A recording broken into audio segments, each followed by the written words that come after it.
خود نبی علیہ السلام کے ساتھ ہجرت کے سفر پہ چل پڑے. اپنے بیٹے عبد الرحمن سے کہا کہ عبد الرحمن سارا دن قریش مکہ کی باتیں سننا اور رات کے اندھیرے میں کارگزاری آ کے ہمیں غار میں سنا جانا تاکہ ہمیں حالات کا پتہ رہے کہ ہو کیا رہا ہے. اپنے غلام کو کہا کہ تم بکریاں چرانے کے بہانے ہمیں غار میں دودھ پلا جانا. اپنی بیوی کو کہا کہ تم کھانا بنا دیا کرنا، اور بیٹی اسماء سے کہا کہ اسماء تم چھوٹی ہو، کوئی شک بھی نہیں کرے گا، تم یہ کھانا ہمیں غار تک پہنچا دینا. خود بھی خدمت میں مصروف ہے، بیٹا بھی مصروف ہے، بیوی بھی مصروف ہے، غلام بھی مصروف ہے، بیٹی بھی مصروف ہے، پورے گھرانے کو خدمت پر لگا دیا. پھر ساتھ چل پڑے. اللہ کی شان دیکھی کہ جب غار ثور پر پہنچے تو وہ صدیق عنہ کو خیال آیا ایک غار ہے جس میں پتہ نہیں کوئی داخل بھی کبھی ہوا یا نہیں، اندر کوئی کیڑا نہ ہو جو نقصان پہنچا دے، تو میں پہلے جا کے ذرا دیکھ لو. عرض کیا اے اللہ کے حبیب صلی اللہ علیہ وسلم آپ تھوڑی دیر باہر کھڑے ہو، میں غار کے اندر جا کے دیکھ لیتا ہوں. غار کے اندر گئے تو اس میں چند سوراخ تھے، تو ان کو انہوں نے پتھروں سے بند کر دیا. ایک سوراخ جو زمین سے زیادہ اونچا نہیں تھا، جیسے گراؤنڈ لیول سے 1 فٹ اوپر ہوتا ہے، تو اس کے لیے کوئی پتھر مل نہیں رہا تھا. اور صدیق عنہ کو جلدی بھی تھی کہ نبی علیہ السلام انتظار کر رہے، تو انہوں نے سوچا کوئی بات نہیں، میں اس طرح بیٹھ جاتا ہوں کہ اپنی ٹانگیں لمبی کر لوں گا اور اس سوراخ کے اوپر میں اپنا پاؤں رکھ دوں گا اور بند کر دوں گا. چنانچہ بیٹھ گئے اور عرض کیا اے اللہ کے حبیب صلی اللہ علیہ وسلم آپ تشریف لائیے. نبی علیہ السلام غار کے اندر داخل ہوئے، غار ثور کے اندر. عرض کیا اے اللہ کے حبیب صلی اللہ علیہ وسلم آپ ساری رات جاگتے رہے ہیں اور اس وقت آپ کافی تھکے ہوئے ہیں اور نیند آ رہی ہے. ابو بکر کی گود حاضر ہے، آپ گود میں سر رکھ کے سو جائیں گے. یہ ابو بکر صدیق عنہ کی خوش قسمتی دیکھیے کہ اللہ کے محبوب صلی اللہ علیہ وسلم نے ان کی گود میں سر رکھا اور سو گئے. اور صدیق اکبر عنہ نبی علیہ السلام کے چہرے انور کو دیکھتے رہے. آج دنیا میں عاشق کہتے ہیں اپنے معشوق کے بارے میں کہ ہم ہی ہم ہو، تیری محفل میں کوئی اور نہ ہو، مگر ان کو یہ مواقع نہیں ملتے. اللہ نے سیدنا صدیق اکبر کو یہ موقع بھی عطا فرمایا. 3 دن رات کا وقت ہے، غار ثور کی تنہائی ہے اور کوئی ڈسٹرب کرنے والا نہیں ہے، اور صدیق اکبر نبی علیہ السلام کے چہرے انور کو دیکھ رہے ہیں. ایک طرف عشق صدیق ہے اور دوسری طرف حسن رسول ہے. کائنات نے ایسا منظر نہیں دیکھا ہوگا کبھی. اور صدیق اکبر نظریں جمائے محبوب صلی اللہ علیہ وسلم کے چہرے انور کو بیٹھے دیدار کر رہے ہیں، لگے ہوئے ہیں دیدار کرنے میں. شاعر نے کہا یہ حسن ساتھ عشق کے کیا لاجواب ہے، یہ حسن ساتھ عشق کے کیا لاجواب ہے، رکھی ہوئی رحل کے خدا کی کتاب ہے.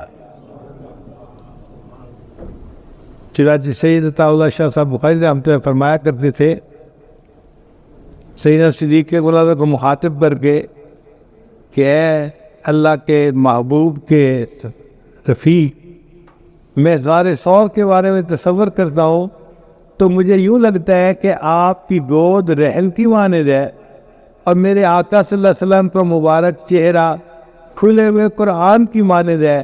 اور ابو بکر تو مجھے قاری نظر آتا ہے، تو بیٹھا ہوا اس قرآن کی تلاوت کر رہا ہے. اسی دوران کتابوں میں لکھا ہے کہ ایک چھوٹا سانپ تھا اور وہ اسی سوراخ میں تھا جس میں صدیق اکبر نے پاؤں رکھا ہوا تھا. چنانچہ اس سانپ نے صدیق اکبر کے پاؤں پہ کاٹا.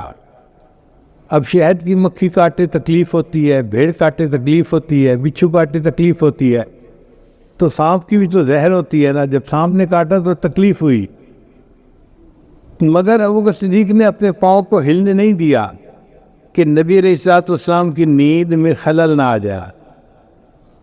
اور تکلیف کی شدت کی وجہ سے بے اختیار آنکھوں سے آنسو نکل آئے، اور ان میں سے ایک آنسو جو تھا وہ نبی علیہ السلام کے رخسار مبارک کے اوپر آ کر گرا۔ کسی شاعر نے اس منظر کو یوں بیان کیا، آنسو گرا ہے روئے رسالت مآب پر، آنسو گرا ہے روئے رسالت مآب پر، قربان ہونے آئی ہے شبنم گلاب پر۔ جس طرح گلاب کے اوپر شبنم گرتی ہے، اے محبوب صلی اللہ علیہ وسلم آپ کا رخسار مبارک تو گلاب کی مانند تھا، اور ابو بکر صدیق لانو کا آنسو شبنم بن کر گلاب کے اوپر آ کر گرا۔ ان 3 دن راتوں کی اللہ کے ہاں وہ قیمت تھی کہ حضرت عمر لانو اکثر کہا کرتے تھے، ابو بکر میں اپنی پوری زندگی کے اعمال دینے کے لیے تیار ہوں، آپ غار ثور کے 3 دن رات کی نیکیاں اس کے بدلے میں مجھے دے دیجیے۔ پھر صدیق اکبر غار ثور سے نکلے اور نبی علیہ السلام کو لے کر انہوں نے مدینہ طیبہ پہنچایا۔ چنانچہ سیدنا صدیق اکبر بیٹھے ہوئے رو رہے ہیں، دعا مانگ رہے ہیں۔ کس نے پوچھا، ابو بکر آپ رو کیوں رہے ہیں؟ کہنے لگے کہ میرے پاس ان دنوں کچھ مال ہے اور میں چاہتا ہوں کہ نبی علیہ السلام کی خدمت پہ ہدیہ پیش کروں، مگر لوگ کہتے ہیں کہ دینے والا ہاتھ اوپر ہوتا ہے اور لینے والا ہاتھ نیچے ہوتا ہے۔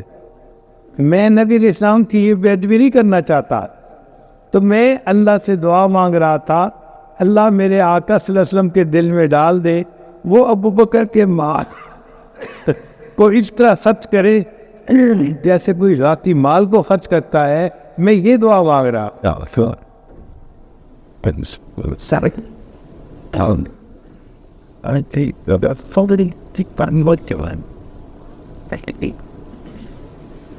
ایک مرتبہ اللہ کے حبیب صلی اللہ علیہ وسلم نے ارشاد فرمایا کہ ہمیں اللہ کے راستے میں نکلنا ہے تو اس کے لیے تم لاؤ۔ حضرت عمر لانو کہتے ہیں کہ میں بڑا خوش ہوا، ان دنوں میرے پاس کچھ مال بچا ہوا تھا، تو میں نے سوچا کہ آج میں ابو بکر سے بڑھ جاؤں۔ ویسے تو وہ مجھے آگے نہیں بڑھنے دیتے، آج میرے پاس چونکہ مال زیادہ ہے تو میں بڑھ جاؤں گا۔ چنانچہ میں گھر گیا اور میں نے جا کے اپنے مال کے 2 حصے کیے، آدھا حصہ بیوی بچوں کے لیے رکھ دیا اور آدھا حصہ میں نے لا کے نبی علیہ السلام کی خدمت میں پیش کر دیا۔ اتنے میں وہ رفیق نبوت بھی آ گئے۔ نبی علیہ السلام نے پوچھا، ابو بکر کیا لے کے آئے؟ اے اللہ کے نبی صلی اللہ علیہ وسلم گھر میں جو کچھ تھا سارے کے ساری چیزیں میں نے گٹی میں باندھی اور آپ کی خدمت میں لا کے پیش کر دی، حتیٰ کہ اپنے جو کپڑے پہنے ہوئے تھے ان کو اتار کے ان کی جگہ ٹاٹ کا لباس اوڑھ لیا اور وہ کپڑے بھی دے دیے کہ یہ بھی کسی کے کام آ جائیں گے۔ دیوار پہ ہاتھ پھیرا، کوئی سوئی اٹکی ہوئی ہو تو میں وہ بھی پیش کر دوں۔ اے اللہ کے وسلم گھر میں جو کچھ تھا میں نے لا کے آپ کے قدموں میں ڈال دیا ہے۔